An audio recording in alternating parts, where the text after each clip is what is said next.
BLA business ఛానల్లో మీ business and personal promotions కి screen పైన ఉన్న నంబర్ కి కాల్ చేయండి. Welcome to BLA business channel. ఈరోజు మనం ఈ వీడియోలో బార్ కోడ్ రిజిస్ట్రేషన్ అంటే ఏంటిది, QR కోడ్ రిజిస్ట్రేషన్ అంటే ఏంటిది, సో అది ఎవరు తీసుకోవాలి, దాని పూర్తి వివరాలు మనం ఈరోజు ఈ వీడియోలో తెలుసుకుందాం. ముఖ్యంగా బార్ కోడ్ రిజిస్ట్రేషన్ వచ్చేసి ఎవరైతే సూపర్ మార్కెట్లో కానీ నెక్స్ట్ వచ్చేసి ఫ్లిప్కార్ట్, అమెజాన్ అండ్ మాల్స్లలో ప్రొడక్ట్స్ అమ్మేవాళ్ళు, సో ఆన్లైన్ సేల్ చేసేవాళ్ళు ఈ బార్ కోడ్ రిజిస్ట్రేషన్ తీసుకోవడం జరుగుతుంది. మనం ఒక ప్రోడక్ట్ మనం సేల్ చేయాలంటే దానికి సంబంధించిన details, weight, quantity, stock, next వచ్చేసి ప్రైజు, సో దాని గురించి వచ్చేసి బార్ కోడ్ అనేది మనము మన ప్రోడక్ట్ మీద మనం ఇది ప్రింట్ చేసుకోవడం జరుగుతుంది.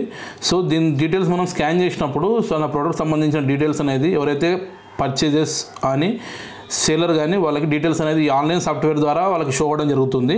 సో ఈ సాఫ్ట్వేర్ ద్వారా షో అయినప్పుడు అది ఎంత స్టాక్ ఉంది, సో మనకి ఇది హోల్సేలర్ ప్రైస్ ఎంత ఉంది, రిటైలర్ ప్రైస్ ఎంత ఉంది, సో ఇది ఎక్కడి నుంచి వచ్చింది, సో దీని MRP ఏంది, సో దీనికి సంబంధించిన పర్టికులర్ డీటెయిల్స్ అనేది స్కానింగ్ కోడ్ ద్వారా వాళ్ళకి తెలుస్తుంది. ఈ కోడ్ వచ్చేసి మనకి 89 సిరీస్ ఉంటుందండి బార్ కోడ్. సో 89 సిరీస్ ఉన్న బార్ కోడ్ మాత్రమే మనకి ఫ్లిప్కార్ట్, అమెజాన్, సూపర్ మార్కెట్లో మనకి అండ్ ఆన్లైన్ ఆఫ్లైన్ స్టోర్లో మనకి నడవాలంటేనే కంపల్సరీ ఈ 89 సిరీస్ బార్ కోడ్ రిజిస్ట్రేషన్ తీసుకోవాలి. కొంతమంది నార్మల్గా వాళ్ళు ఓన్ నెంబర్స్ తోటి ఆ ప్రోడక్ట్ మీద వాళ్ళు పేస్ట్ చేసుకోవడం జరుగుతుంది. కానీ రిజిస్టర్డ్ బార్ కోడ్స్ అనేది సపరేట్ ఉంటాయండి. సో అవి వచ్చేసి మనకి 89 సిరీస్ బార్ కోడ్స్. సో అవి మాత్రం గవర్నమెంట్ డిపార్ట్మెంట్ నుంచి మనకి రిజిస్ట్రేషన్ తీసుకోవడం జరుగుతుంది. సో ఆ బార్ కోడ్స్ మాత్రమే మనకి ఈ ఆఫ్లైన్ ఆన్లైన్ స్టోర్లో మాత్రం మనకు అలౌడ్ ఉంటాయి. సో వేరే బార్ కోడ్లు మనం తీసుకున్నా కానీ అవి మనకు యూజ్ ఉండదు. సో నార్మల్గా మనం లోకల్ మార్కెట్లో సేల్ చేసుకోవచ్చు, కానీ వేరే ఇతర ఆన్లైన్ ఆఫ్లైన్ స్టోర్లో మనకి అవి యూజ్ అవ్వదు.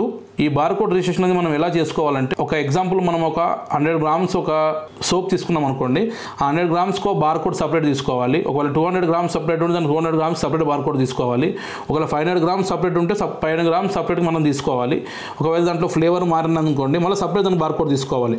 క్వాంటిటీ ఎంత ఉన్నా కానీ వేరియంట్ మారినా, వెయిట్ మారినా, రేట్ మారినా కంపల్సరీ సపరేట్ మనం బార్ కోడ్ తీసుకోవాలి. టోటల్ అన్ని సేమ్ ఉంది అనుకోండి, ఒకటే బార్ కోడ్ అన్నింటికి యూజ్ అవుతుంది. సో మనం బార్ కోడ్ రిజిస్ట్రేషన్ అనేది అన్ని ప్రొడక్ట్స్కి మనం చేయడం జరుగుతుంది. నెక్స్ట్ వచ్చేసి QR కోడ్ అండి. QR కోడ్ వచ్చేసి మనం ప్రతి ప్రొడక్ట్ మీద చూస్తూ ఉంటాం. సో దీంట్లో కూడా మనకి డీటెయిల్స్ అనేది షో అవ్వడం జరుగుతుంది. ప్రోడక్ట్ వైజ్గా మనం ప్రింటింగ్ అనేది చేసుకోవచ్చు. మనం ఈ బార్ కోడ్ రిజిస్ట్రేషన్ వచ్చి మనం ఆల్ ఓవర్ ఇండియా చేయడం జరుగుతుంది.